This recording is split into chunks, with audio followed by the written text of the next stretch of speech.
you very much for accepting our invitation.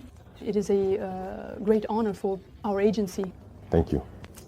Your Excellency, your visit is taking place as part of the celebrations for the 80th anniversary of Russia's victory in the Great Patriotic War. Yesterday you attended the parade on Red Square. What are your impressions of this experience? In your opinion, how significant were the celebrations? Perhaps, which equipment impressed you the most? All right, thank you very much.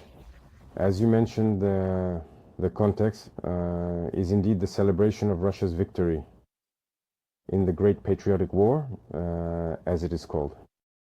We were very impressed by the parade because it began with the entire motorized section featuring vehicles, the legendary T-34 tank that contributed to the victory, all the way up to today's modern vehicles, the T-90s, and of course other types of missiles that have been developed. It made a big impression on us, taught us many lessons, and allowed us to see how Russia has evolved technologically in the military field from that great war up to today. All right, Mr. President, why was it important for you to accept President Putin's invitation and join Russia in these celebrations? It's important to me for several reasons. First of all, because it's an invitation from a friendly country. Russia and Burkina Faso are now working closely together. Our cooperation is quite strategic, which means we must come and take part alongside the Russian people. Secondly, in that same war, our ancestors also contributed to the liberation of Europe, to the fight against Nazism, which means we share a common history in celebrating this victory. That is very important. And another thing is that today, Russia and Burkina Faso are fighting the same battle. We are facing a world that I would describe as unilateral. We want a multipolar world. We want a free, independent world, a world of peace, where nations do not dictate to other nations what they should do and how they should be. Russia is actively engaged in this struggle, which is also a fight for denazification, if I may say so. We too are engaged in this same kind of struggle against imperialism, which seeks to enslave us, which wants to keep us in bondage. We share the same perspectives. It was very symbolic. We have just taken part alongside the Russian people in this celebration. Notably, the Soviet people made a major contribution to defeating Nazism. And the people of Burkina Faso, as you rightly say, are now making efforts to fight and eradicate terrorism. Do you see similarities between our two peoples? And how does this manifest itself more concretely? Yes. I learned many lessons from this celebration. There are many similarities in the struggle we are currently waging. Look at the Soviet people who sacrificed nearly 27 million lives to achieve this victory. At one point, they could have said, "That's enough, sign the armistice," and given up. But courage, tenacity, and resilience made them continue the fight, and they eventually won. Burkina Faso has been fighting against terrorism for 10 years now. It's not that there haven't been deaths. There have been many deaths from that time until today. But we do not give up, because we know we will achieve victory, and we continue this fight. So there is this mindset that unites us, and that's also something very interesting in these moments. How do you analyze the influence of the Soviet victory in the Second World War on the process of decolonization in Africa? What would have happened if we can try to imagine to Africa if Nazism had won? It contributed a lot, I can say. Now, if Nazism had won, I can't even imagine. But I imagine, people didn't respect black people. Even today, it still goes on. Black people have always been labeled as subhuman. Some actually saw us as animals. So you've heard the stories of colonization, of slavery. Black people were tortured, displayed in cages like wild animals, in Europe and elsewhere. Black people were castrated to prevent them from even having offspring. Black people were treated as less than animals. You know that. In Congo, they considered them cardboard to be more valuable than black skin. They preferred to dry rubber on black people's skin rather than pay for cardboard to dry the rubber. Black people have suffered greatly. So slavery for centuries and centuries, colonization, this war. You see, they came and took our ancestors without their consent, sent them to the slaughter on the front lines, and then even when they returned. Did you hear what happened in Senegal? When they tried to claim their money, they were killed. In other words, they don't consider black people at all. And yet, they went to fight alongside so-called allies who treated them like that. Imagine if Nazism had won. It would have been a disaster. So that's why I say it was a fight that had to be fought. It was absolute madness in the world. It was a fight that had to be fought, and Africa took part in it. And today, we can say thank you, because the people who made the greatest sacrifice were the Soviet people. No one lost as many men, no one experienced as much destruction during the war as the Soviet people. So we are grateful, and I think it was necessary for the world to be as it is today, and for Africa to be able to have hope as well. Mr. President, you recently declared that Burkina Faso will be the graveyard of terrorism. Are you setting concrete deadlines to completely defeat it? And how do you see Russia's future assistance regarding this, one of the main pillars of the Russia-Burkina Faso partnership? I said that because in Burkina Faso, we are working so that today there are many criminals who recruit him to come and fight in Burkina Faso. This is not terrorism. I don't even know how to describe it. It's criminality.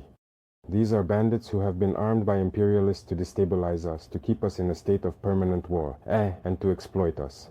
And so, as I said, we are working to make Burkina Faso the graveyard of terrorism. When someone is recruited to come and fight in Burkina, it should be so bad that they would rather commit suicide. And that will happen. Because these criminals are being equipped, trained, and given technology. But we are constantly adapting. Right now we are in a rather unique phase.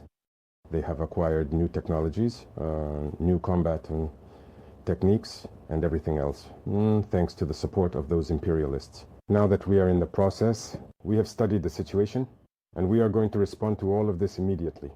So you will see, terrorism will come to an end. I don't want to set a deadline, but terrorism will end, and very soon, as quickly as we possibly can. And from Russia, all we are really asking for is mainly intellectual support. That's it. Help us with intellectual training for our military industry, which we need to develop, and help train our young people in everything we can develop to face this war. That's the part that interests us the most. Mm-hmm. And more specifically, what materials or perhaps what equipment interests you the most? First of all, I want to say thank you, because Russia is one of those rare countries in the world that has provided us with military equipment, coming to give it to us so we can wage this war. So that's significant. Apart from Russia and China, there isn't anyone else, or even worse, elsewhere, even if we want to pay, they refuse to sell. But now they've understood we're at war. Russia is also conducting its special operation. We know it's not easy, but even so, if they were able to provide equipment and come to give it to Burkina Faso, I think that's already very important. But as I said, Russia is also helping to train us. For everything we purchase, Russian soldiers train Burkinabe soldiers on how to use this equipment and all that. But we want to continue developing our own military industry with the support of Russia, which is far ahead of the rest of the world, I would say, when it comes to weaponry. So we need to have this close collaboration so that we can make progress in our war. So this past year has been marked by major changes for the Sahel and for each of the AES countries in particular, such as, for example, the definitive break with ECOWAS, and also the adoption of their own symbols, like the common flag. In this context, how would you describe Burkina Faso before and after? And how do you assess the Alliance of Sahel States as a format for regional cooperation? Are there any plans for expansion, perhaps? Yes. To understand the AES today, you just have to look at the African youth. I think that African youth are hopeful that this is a model of unity. And for us and leaders of the AES, it puts pressure on us. We have to succeed. Because Africa now needs to unite. We were in an organization that was supposed to be a nation where there is solidarity, cooperation, mutual assistance and all that. But you can't be in an organization where you call each other brothers, and then at some point they cut off the electricity so that patients die in hospitals and the economy comes to a halt. They close the banks so that you can't access anything. Your transfers to buy the bare essentials, medicine and so on, they prevented that for certain Sahelian peoples. They even formed an army to come and fight Sahelian peoples, while terrorism has been raging for decades and they are incapable of sending a single soldier to help fight it. Those are not brothers. We must not fool ourselves. And it's not the people, it's the leaders. Otherwise, when you look at the people, even in these ECOWAS countries, all the people support and understand the momentum of the AES. So that encourages us to organize ourselves to be a model so that in the future it can spread. That's it. But to expand, we need to establish strong foundations. And that's what we are currently doing. So that's basically what led us to withdraw and to organize ourselves in order to relaunch. Mr. President, for many people in Africa, you are more than just the president of a country. In fact, you embody the renewal of Pan-Africanism.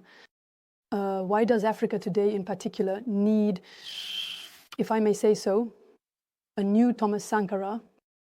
How does it feel for you actually to take on all this responsibility at only 37 years old? Age doesn't matter, but it's pressure, I can say that. It's pressure. You shouldn't take it and turn it into some kind of delusion of grandeur. It's pressure. For me, it's a message that the youth is sending me, and it puts even more pressure on me. If I used to manage to sleep 2 hours, I've cut my sleep down to 1 hour, and if I have to stop sleeping altogether, then I just won't sleep anymore. Because they've clearly seen something we're doing that, in their view, could help Africa get out of this situation. And for us, it encourages us, it remotivates us to keep fighting. That's why I say it's pressure. It's a very heavy responsibility. And I can promise that all we can do is not to betray, to keep following our path of Pan-African struggle, hoping that it will inspire all African youth and that the Pan-Africanism we so deeply wish for can become a reality because Africa has suffered a lot. It's time for us to unite, work together, and develop. Just as Africans go elsewhere to see other models and everything that exists. In Africa, it's possible. It's possible. So this is our mission, and we are going to take responsibility for it. Mr. President, more and more African countries are asserting their sovereignty and demanding the withdrawal of Western troops from their soil. Recently, for example, Chad, Senegal, and Côte d'Ivoire have made similar requests. In your opinion, where did the West go wrong in its relations with the African continent? Well, what I know is our own situation. We were at war, we lived with Western troops and all that. We saw, and we decided to part ways with those troops because it doesn't fit with the struggle. On the contrary, it actually amplifies the problem. As for the other countries that separated, I can't comment because they made their own decisions to separate. But afterwards, President Macron said that he was the one who told them to find a solution and all that. I can't get involved in that debate. Only they know the truth. But one thing is certain. You can't talk about sovereignty while having a foreign army on your soil telling you what to do. The economy, education, the entire development of a country is based on its military. So every country should develop its own army, be sovereign and independent. And so that's what we're doing now. When I look at the case of Burkina, these foreign armies were present, and that contributed to the weakening of the Burkinabe army. They stopped recruiting. They are the ones who say what volume to recruit. There was more weaponry, equipment and everything. Even back in '85 under Sankara, we were better equipped than we were 10 or 20 years later. And in the end, terrorism came in. When terrorism arrived, we didn't have an army. It's in the midst of war that we're trying to build an army. So it's normal that it takes some time, we suffer, but we have to create an army. And to come out of this war, we must come out stronger. That's what I'm saying. When I look at the statistics of the Soviet army, the number of men they lost. But when the war was over, they emerged much stronger. And today, no army has the equipment that the Russian army has. So we too must learn from our war. When we come out of this war, we must be very strong. Sovereignty begins with the army. Once you have a strong army, all the other sectors can easily develop. That's what I can say. That's what led Burkina, in any case, to part ways with those armies. All right. Another important topic that persists is the Ukrainian issue. Russia has declared itself ready to negotiate without any preconditions, while Ukraine is constantly imposing constraints. Moreover, Kiev supports terrorists in the Sahel. In your opinion, who does not want peace for our two countries? I think that even before now, it was the Turkish President Erdogan who managed to create a framework for dialogue.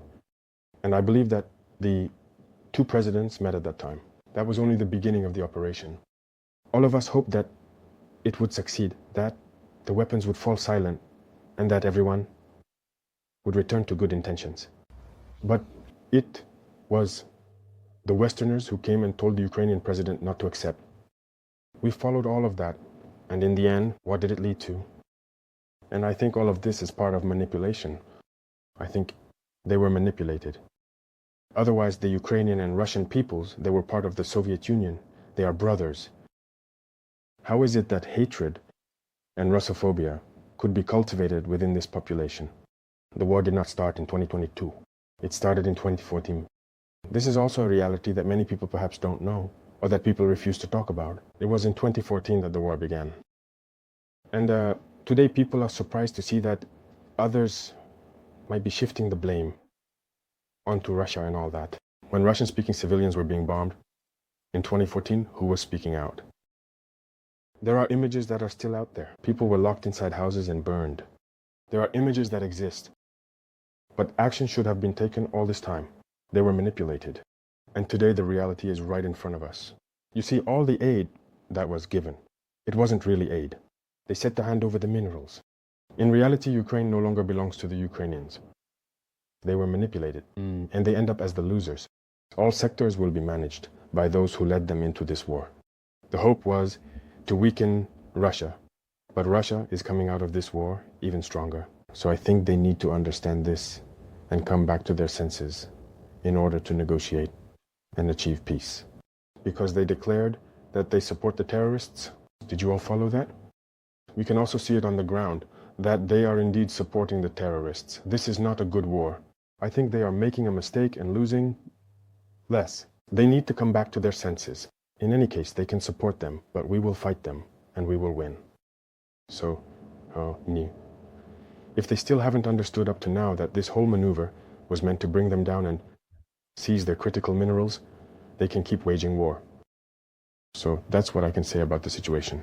Every people must understand that they need to avoid being manipulated and ending up in a very complicated situation. That's more or less what I can say. Next, regarding the comments made by the African commander before the US Senate, your government responded firmly, denouncing unfounded accusations about Burkina Faso's sovereign choices. What do you say to those, especially in Washington, who continue to question the legitimacy of your current partnerships, particularly with Russia? And how do you intend to defend Burkina Faso's image on the international stage in the face of this kind of rhetoric? In any case, we are free to establish relations with whomever we choose. That's what independence is about. So on that point, they can continue to think whatever they want. We will go wherever we want, as long as the partnership is, in any case, mutually beneficial for both parties. As for those remarks, as you mentioned, we have lodged a protest through the Ministry of Foreign Affairs. That's one thing, but I don't know what happened with this general. There is still an issue here, and I would perhaps hope that he makes a mea culpa if he was sent, and that he understands this was not the right mission. If he was misled, let him say so publicly or before the Senate that he made a mistake. Or also, if it was done with bad intentions, we will confront him as necessary, because everything he said is a lie. And it is very shameful to see an adult lie, to see an adult, a general officer of a great army, lie. This is very serious. First, he talked about Burkina's gold, which he claims we use to protect ourselves and so on. First of all, it's Burkina's gold. It's not his gold. That's the first thing. What business is it of his? It's none of his business. It's Burkina. It's Burkina's gold. It doesn't concern him. Second, he's lying. Because Burkina never had any gold reserves until we came along. We are the ones who started setting aside gold for the treasury of Burkina Faso. Otherwise, there wasn't a single gram of gold reserves in Burkina. So that means he's a liar, again. Another thing, when he says we use it to protect ourselves and all that, we are free to do so. If the people have decided that we should govern them, we have a duty to protect ourselves. So we are free. What business is it of his? And the part that hurt me the most, not because he's a general, or because he's American, or anything like that, but because he's black. It hurts a lot to see that a black person is being used to fight against another black person. And this didn't just start now. It has to stop. You see, it's very dangerous. Even Libya, who destroyed Libya? Once again, a black person was used. In movies, back in the day, in America, black people always played the bad guy. But we told ourselves, it's just in the movies. But why do black people have to keep playing the bad guy? I think that if he heard this interview, he should look at himself in the mirror, feel ashamed, come out and say, well, I was given a false report. I regret it. He needs to say it publicly. If it was a false report, then it was made. Because it's possible. It's possible that he was given a false report, that he should come out and say it, because as you saw, when I take another neighbor, again, as I say, just between us now, the Ivorian Minister of Defense, who goes around, went to Turkey to see the Turkish Minister of Defense and told him that he doesn't want them to sell us weapons. Do you see how much that hurts? When it's a black person who behaves like that, it really hurts. Did someone make a false report? Let him come out and deny it. If he was sent to create a problem in Burkina, as they usually do, well, we'll get ready. We'll be waiting for them. Because this has to stop now. The black race should not be used to fight against black people. Every time, it's the same thing. It's always the same. And that's what we regret. And it really hurt us to see that it was a black person making those remarks. It's true that they might regret it through various channels. They're trying to make up for it. But no, it was said publicly, so it needs to be addressed publicly. That's how it is for us. We're no longer engaging in diplomatic hypocrisy, as people like to say. Saying things loudly, and then coming back later to say, no, we're sorry, we didn't mean it, and so on. It has to be said publicly. So I invite them to make amends, to say it publicly, because African youth have understood. Black youth around the world have understood. This kind of manipulation doesn't work anymore. That's how it's always been, using false pretexts in hopes of achieving other goals. It doesn't work anymore. So it's unfortunate, but Burkina Faso is staying true to its path. We will continue to develop. He forgot to mention everything we are doing for Burkina Faso. What we are doing, no other government has accomplished. That's it, the socio-economic development of Burkina Faso. Who has done? We are building many health centers, equipping them with medical devices, providing medical exams, and lowering the cost of medical tests. Which government has done the same? No one.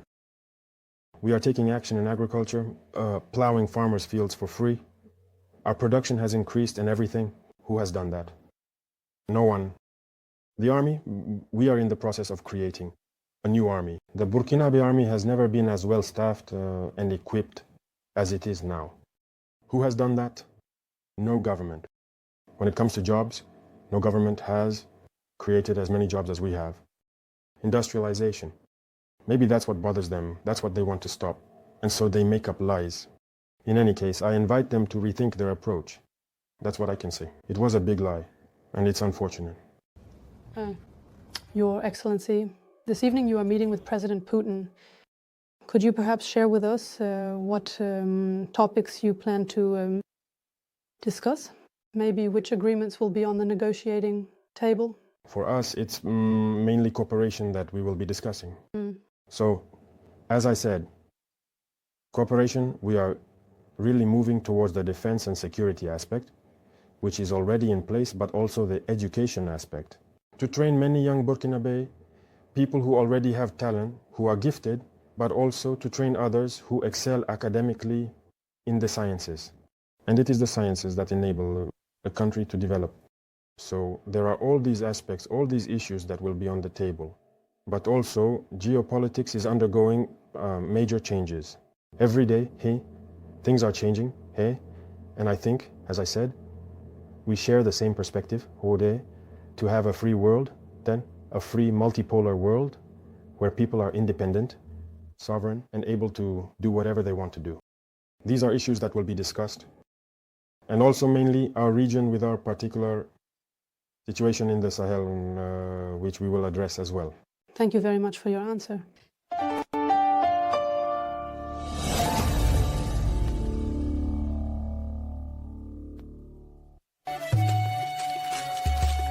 Whoever you are,